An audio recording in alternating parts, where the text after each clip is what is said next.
Assalamualaikum warahmatullahi wabarakatuh. Perkenalkan, nama saya Dwi Novitasari, mahasiswa Tadris Biologi semester 5. Di mana di sini saya membuat video untuk memenuhi tugas kuliah saya, yaitu praktek ibadah. Itu saya akan menjelaskan tentang puasa. Apa sih pengertian puasa itu? Puasa yaitu mencegah atau menahan diri seperti makan, minum, atau menahan diri dari segala sesuatu yang membatalkan puasa, dari mulai terbit fajar sampai terbenamnya matahari. Adapun ayat yang memerintahkan kita untuk berpuasa yaitu ya ayyuhalladzina amanu kutiba alaikumusyamu kama kutiba alal ladzina min qablikum la'allakum tattaqun. Nah, kalian pasti tahu kan macam-macam puasa itu. Macam-macam puasa itu ada dua, yaitu ada puasa wajib dan puasa sunnah. Apa aja sih yang termasuk puasa wajib? Puasa wajib itu diantaranya puasa Ramadan, terus puasa qada. Jika kita telah meninggalkan puasa Ramadan, kita wajib qada puasanya. Yang ketiga yaitu puasa nazar.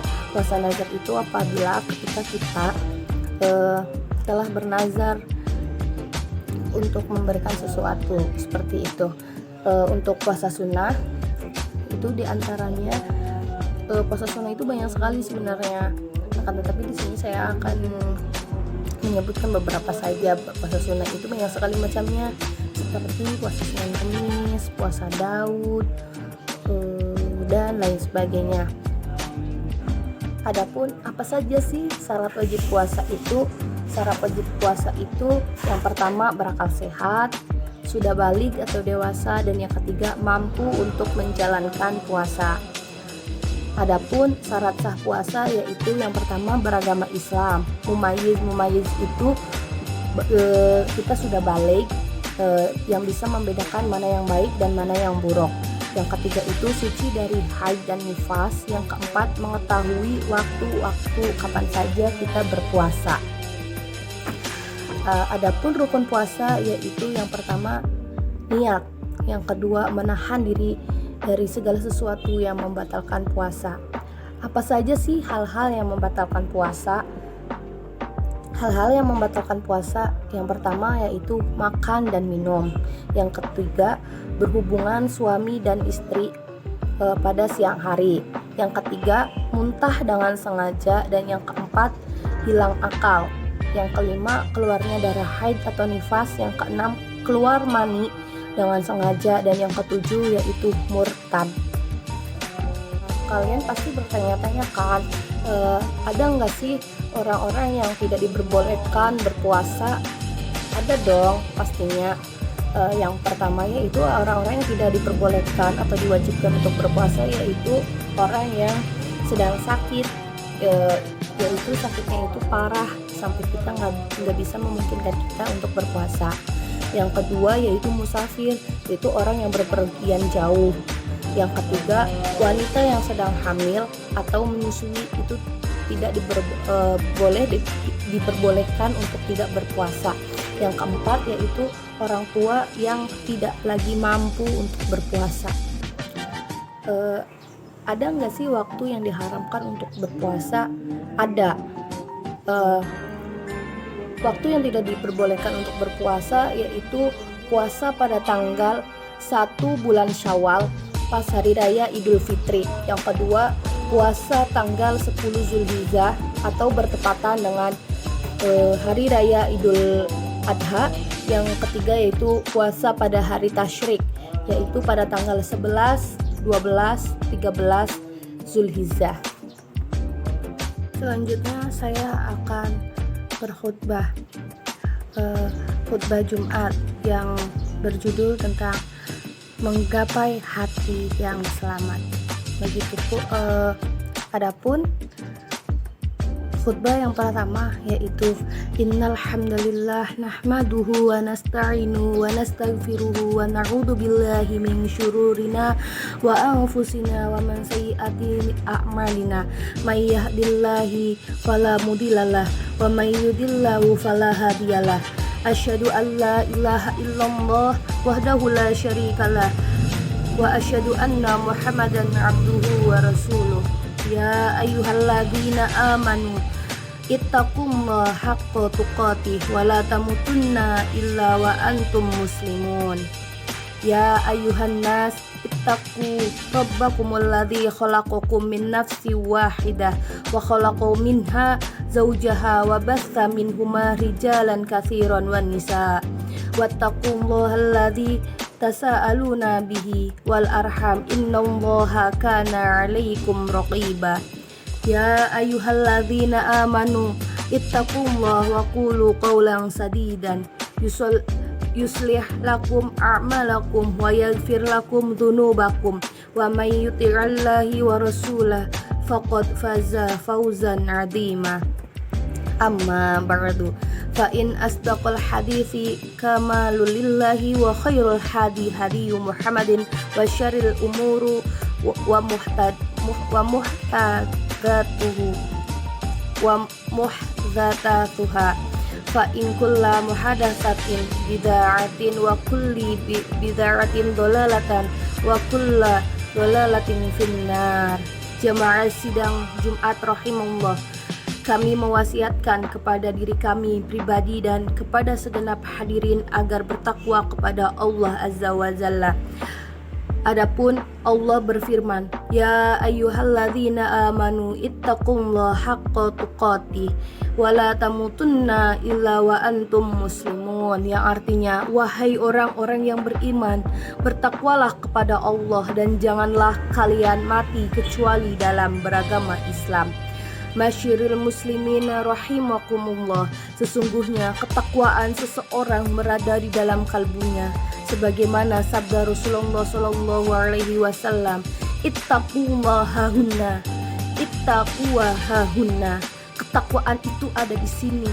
Ketakwaan itu ada di sini, sambil Rasulullah menunjukkan telunjuknya ke hatinya. Hadis riwayat Bukhari dan Muslim. Allah Azza wa Jalla berfirman, "Dzalika wa may yu'azzim sya'irallahi fa innaha min taqwal qulub." Yang artinya demikian. Yang demikian itu, barang siapa yang memuliakan syiar-syiar Allah, sesungguhnya hal itu timbul dari ketakwaan hatinya. Masyirul muslimin rahimakumullah, oleh karena itu jagalah hati kita, sebab hati ibarat generator penggerak setiap tindakan dan perbuatan seseorang. Baik buruknya perbuatan tergantung pada bagus atau rusaknya hati kita.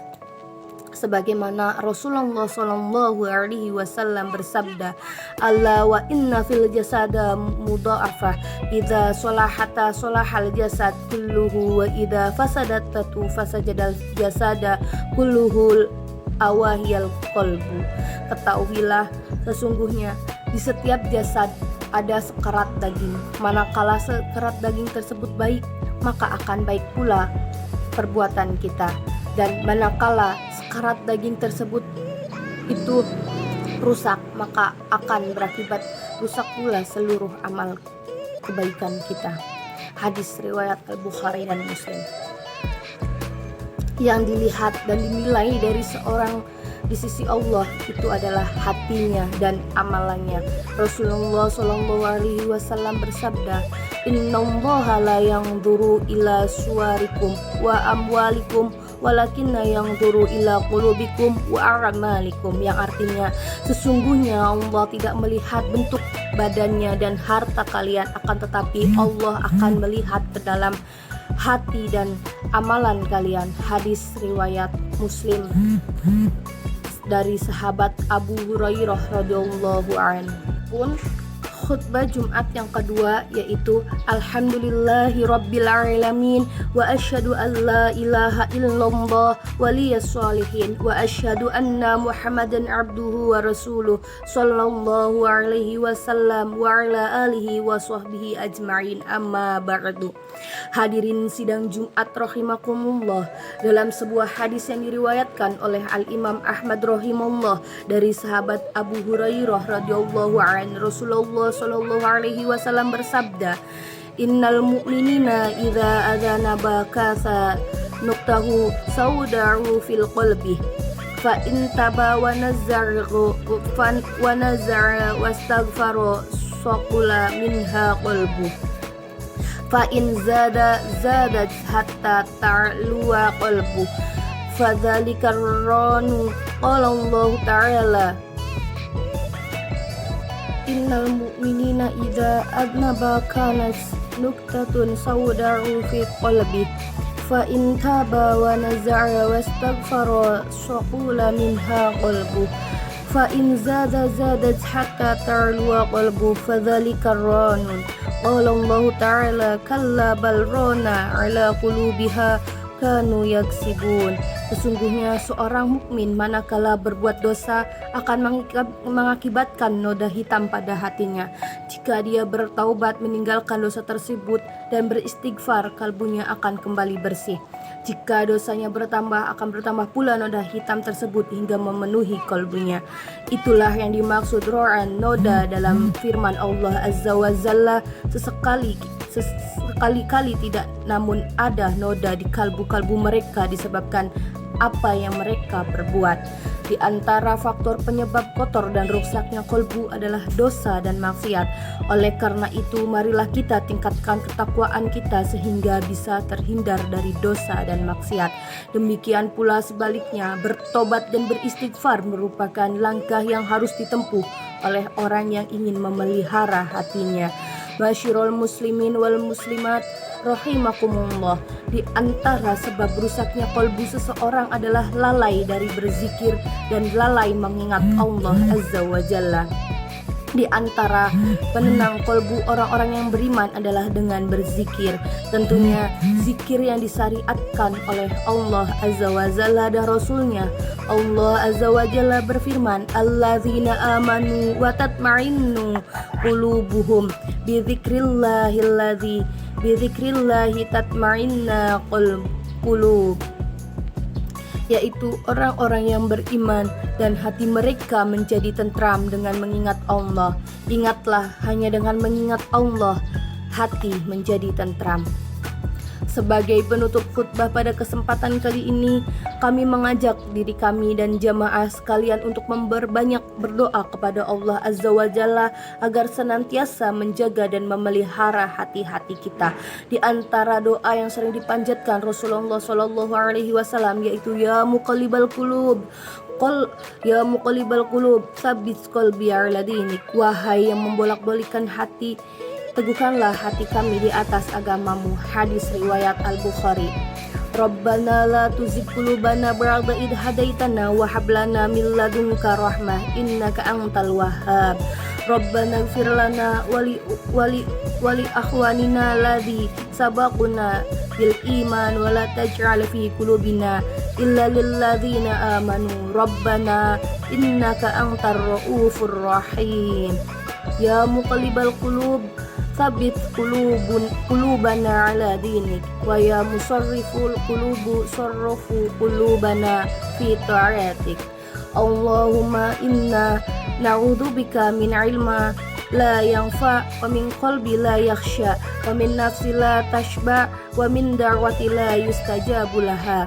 Rabbana atina fid dunya hasanah wa fil akhirati hasanah wa qina adzabannar. Wa sallallahu ala nabiyyina Muhammadan wa ala alihi wa sahbihi wasallam. Walhamdulillahi rabbil alamin. Demikianlah khutbah yang telah saya contohkan tadi. Pembahasan selanjutnya yaitu tentang jenazah. Salat jenazah dilaksanakan dalam rangka menunaikan kewajiban sekaligus mendoakan saudara sesama muslim yang meninggal. Adapun hak-hak jenazah yang wajib ditunaikan yaitu memandikan, mengkafani, mensolatkan, dan menguburkan.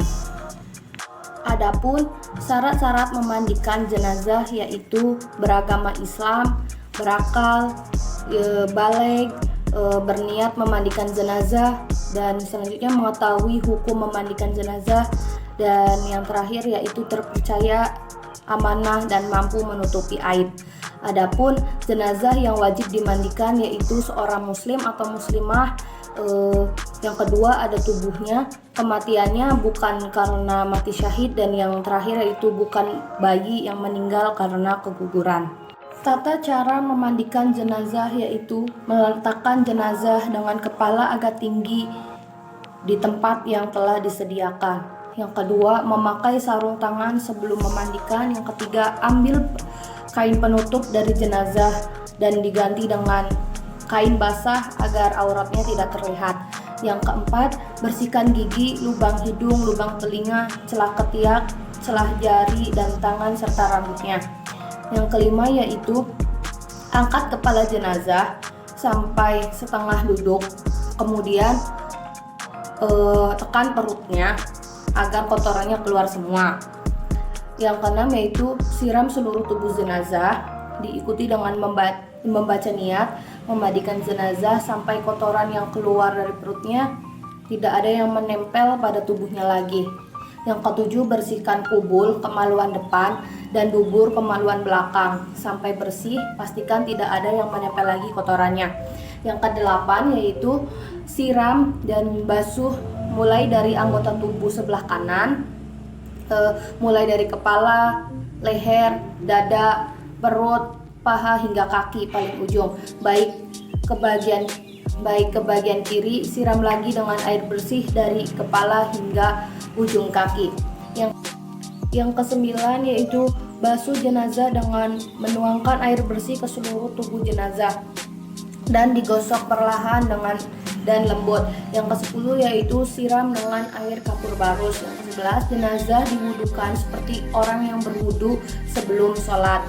Dan selanjutnya yaitu menyela jenggot dan mencuci rambut jenazah memakai air daun bidara.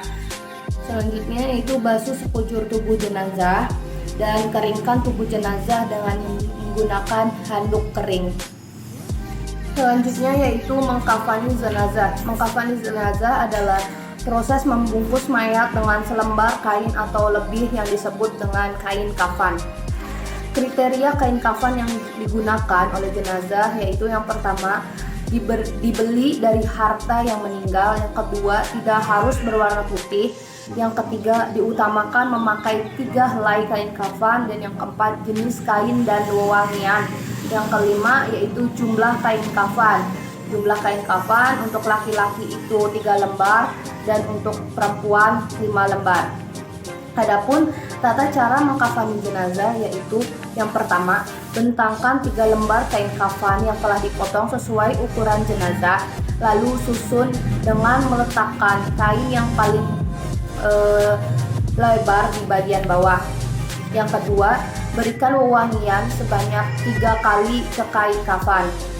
Yang ketiga, siapkan 3-5 utas tali, kemudian letakkan tepat di bawah kain yang paling bawah. Dan yang keempat, persiapkan kain kafan yang sudah diberi wewangian untuk diletakkan di bagian anggota tertentu nanti, antara lain bagian manfaat lubang terus seperti mata, hidung, telinga, kemaluan, dan bagian anggota sujud seperti dahi, kedua telapak tangan, kedua lutut, jari-jari kedua kaki, dan anggota yang tersembunyi seperti ketiak, belakang kedua lutut, dan belakang kedua telinga. Setelah itu, angkat jenazah secara hati-hati, lalu baringkan di atas kain kafan, tutup bagian anggota badan tertentu, lalu selimutkan kain kafan selembar demi selembar, lalu ikat dengan tali-tali yang telah disiapkan di bawahnya.